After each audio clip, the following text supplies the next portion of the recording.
Mga mamis, eto na nga, dumating na nga yung in-order namin sa Orange Shop.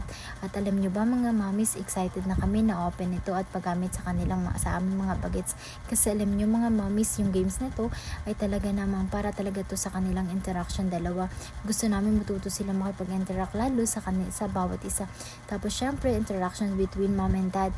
Opo mga mamis, alam nyo ba, feeling ko ang laki-laki ng may tutulong na laro nito para dating sila sa kanila. Lalong-lalo na din mga mamis, para din talaga kay Jabim kasi interaction, tapos communication pa, tapos meron pa itong coordination ng hand and eye coordination. Ayun nga mga mommies, diba nakakatuwa, tsaka yan na nga, super excited ako, tsaka pinaghahandaan ko na rin talaga itong indoor activity na ito kasi malapit na nga ang tagulan at syempre bakasyon, nasa loob lang sila ng bahay at iya kung bihira lang sila makalabas, kaya naman ay pinaghahandaan na nga namin ito. At ayan na nga mga mommies, since lately nahihilig na din si Jabin sa puzzle, ay ayan, isinamin na rin namin siya, buti na lang talaga sa isang store lang sila. So ayun, nakatipid na rin ulit kami sa shipping.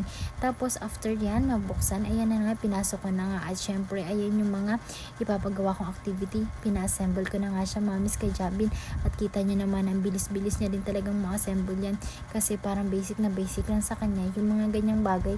Kung mga mamis, napakabilis nilang din kasi talagang makapick up ng isang instruction na ipapagawa mo sa kanya. Ayun kasi pinaka-advantage sa kanya. Tapos ayan na nga, dahil na-assemble na nga ni Jabin, ayan na, ipapatry na natin. Syempre kasama natin yung purpose nun, yung balance board. Tapos ito nga namang isa, hindi ko talaga magets kung ano yung naisip niya. Pero syempre dahil nga creative yung mga isip ng bata, ay ayan na nga mga mamis, ginawa niya lang namang mic. Ayun lang po, bye!